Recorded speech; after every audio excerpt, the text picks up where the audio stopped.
Good morning, and thank you for joining us for another edition of Coffee with Tom and Joanne. I'm Joanne Toronto. And I'm Tom Matthews. And today we're discussing selling a vacant home. And Joanne and I are going to talk about two scenarios with selling a vacant home. One scenario is selling that vacant home in the summer, and the second scenario is selling that home in a New England winter. So, Joanne, talk about selling a vacant home in the summertime. What's some important things that sellers should be cognizant of? Yeah, well, the first thing that you should know, whether it's summer or winter, is that Murphy's Law is real. And if something can go wrong, it will go wrong. So it makes sense to prepare the house up front while you have some control over it.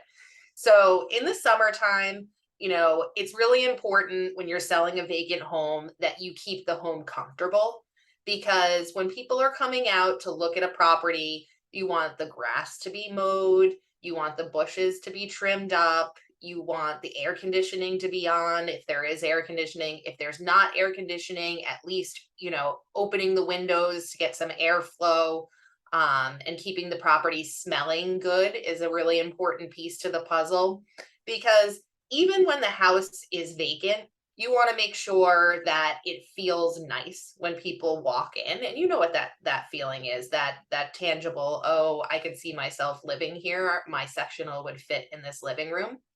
But aside from temperature and condition, there are some other things that you want to keep in mind that could be a problem. So one thing that you might want to do when the house is vacant, and depending on how far away you are, if you live down the street from this property, maybe you don't do some of these things. But if you live across the country, sometimes it makes sense to do things like putting in Nest thermostats so you can maintain the temperature inside the house. Putting in water sensors. There are some really great wireless systems that you can buy where you can put little sensors like underneath the hot water heater, underneath the dishwasher, underneath the refrigerator if there's a water connection to it, and keeping those sensors in play and connected to an app so that you can manage any water leaks that happen. And they could be water leaks from anything, but it's an important piece to make sure that you are monitoring these things. You also want to make sure that you've pruned back any bushes or tree limbs that might fall on the property, and just put yourself in a position that if one of those rumbly thunderstorms and windy, conditions come through, that you've put yourself in the best position to keep the house safe. And it's hard to do when you're far away, right, Tom? Absolutely. Yeah. And it's important to have, someone to manage the property. And so this summer, Joanne and I were selling a house and it was vacant. And one of the things that I said to the seller, I'm just going to turn the water. It had water coming in from the street. I said, I'm just going to turn the water off and we're just going to leave it off. It would be more safe that way. We didn't have the heat on, so we didn't need the water circulating or anything like that. And it just made everyone more comfortable that if you did have a water leak, you could manage to control the water. It's not as easy to turn the water off in the wintertime because you might have a hot water baseboard system that requires water to be fed through it.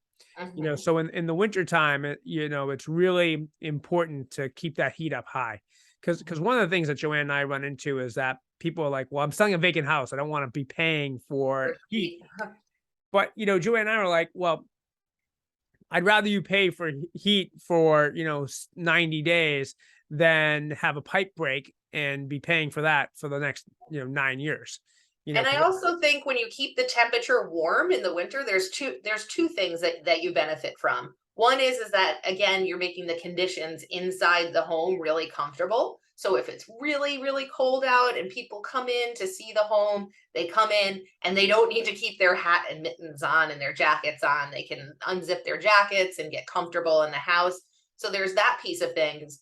But then the other piece is that if you do run into an issue with the heat going out, and when I talk about Murphy's Law, I'm telling you that even if you have the most expensive, most sophisticated, high-end boiler in your house, the second you move out of it, it's gonna do something that's going to annoy you.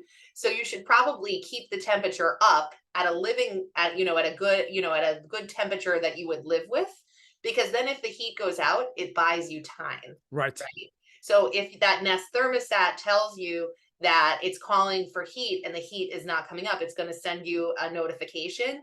And then when the house is at 65, you have time before the house is going to get to 40, right? Right. But if you keep the heat at 55, people are going to come in, they're going to be cold inside the house during the showing, number one. But then number two, if the heat goes out and we're in a cold snap, that temperature is going to drop really, really quickly. And if you had another, 15 degrees inside the home, it would drop slower and buy you more time to get a repair person out there. Yeah, no, it's totally a valid point. And the other thing too is just from like, as putting my buyer's agent hat on, when I'm out showing buyers homes, particularly in the wintertime, and we walk into a house that's vacant but is warm, like Joanne said, we take our coats off, but we stay longer. Yeah. It's a great selling feature because when you go in a vacant house and it's cold, Yep.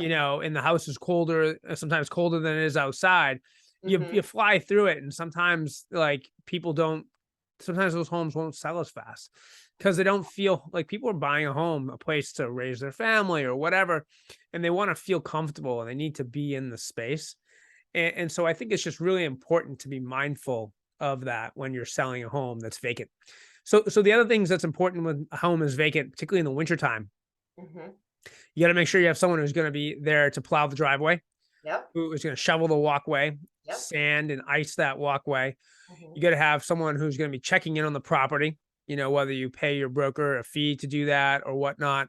But the property can't just be left and neglected. I can't tell you how many times I have shoveled people's driveways and walkways because they forgot about it. And when it snowed and they weren't there and we're trying to sell the house. So you want to be, just really, cognizant of that. Yeah, and another way to manage from afar is to install some Nest cameras. Yep. You can't record people without their permission in the state of Massachusetts, but you can have Nest cameras that are just free streaming, and then that way you can just check in and make sure that the plow guy was there, that the walkway is shoveled to your satisfaction. It's also a security feature, right? Yep. So you have the Nest thermostat, maybe one or two Nest cameras outside the house to monitor what's going on. The other things you want to do is make sure that in the fall months that you have your landscaper cleaning up leaves and branches that fall down. There is going to be, kind of that 10-day period where there's just so many leaves and you can't keep up with them. But what it's good to do is just to do a periodic cleanup through the fall, as opposed to letting all the leaves fall and then doing one cleanup at the end. It's a little bit more expensive to do it that way, but I think it makes your home more appealing and more attractive when you have a nice cleaned up yard during the fall season. You'll also want to keep a dehumidifier in your basement during the summer months.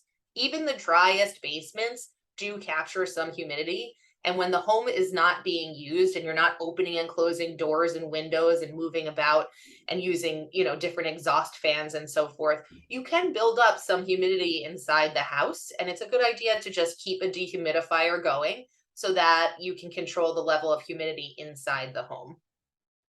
Right. Exactly. No, that's all good. Really good advice for helping to manage like a vacant property. I think that's really important for people to know that, because we've just come across so many times when, you've moved out of that house and like the house you're leaving, it's like an afterthought. You've put that part of your life behind you. And we want to make sure that until that deed is recorded and the money is in your bank, that we maintain that property so that it stays an asset and does not become a liability. Right. And if the time is extended, so if you have a property that takes a little bit longer to sell, have your cleaning crew come through, once a month to clean any cobwebs or any little, bugs or anything that are in the corners. Definitely continue to maintain your heating and air conditioning systems while you're away from the property. All of these things may cost you a little bit of money up front, but in the end, it will give you peace of mind and it will continue to keep the process smooth, which is what you want most. Exactly. So this was great. Thank you, Joanne, for sharing with our audience today about maintaining a vacant home that they're selling. Yeah. All right. Take care, everyone. I'm Tom Matthews. And I'm Joanne Toronto. Cheers.